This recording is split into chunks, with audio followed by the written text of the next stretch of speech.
O que é a lei do movimento inverso? Parece até uma lei física, né? Mas é algo muito mais simples do que a descrição pressupõe. Que é, as pessoas elas tendem a pensar, e também, né? Isso aqui é contraintuitivo, porque você chega pensando sobre investimento falando o seguinte, olha, eu tenho uma premissa de investimento que eu conheci, que eu vi através de filme, através do que eu ouço na mídia, através do que eu vejo na internet, de que eu preciso estar sempre antenado.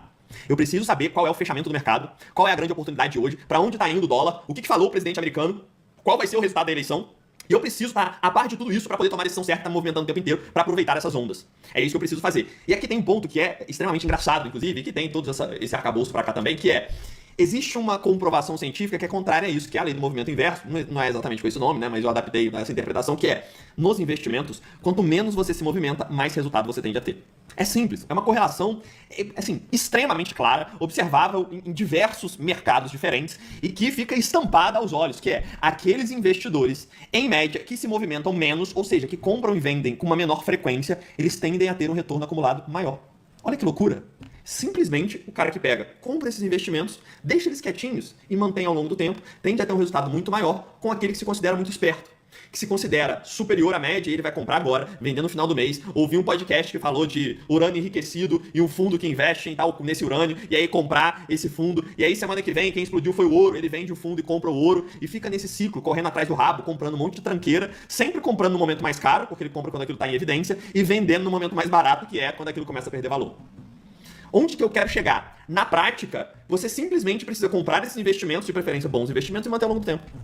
Só isso. E olha que maravilhoso, quando você, a partir daqui, olha a conclusão que a gente já chega, que é pra mim a mais importante de toda essa aula, e talvez isso daqui seja a coisa mais importante no mundo dos investimentos, você compreender essa frase aqui. Eu sei.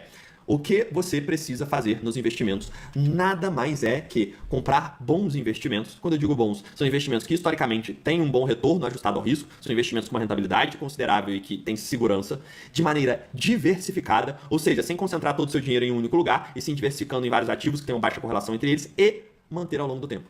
Acabou.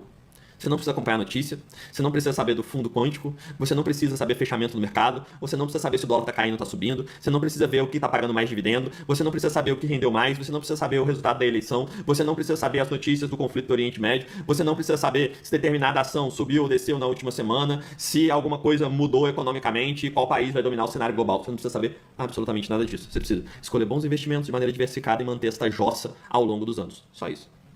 Acabou. Tá claro?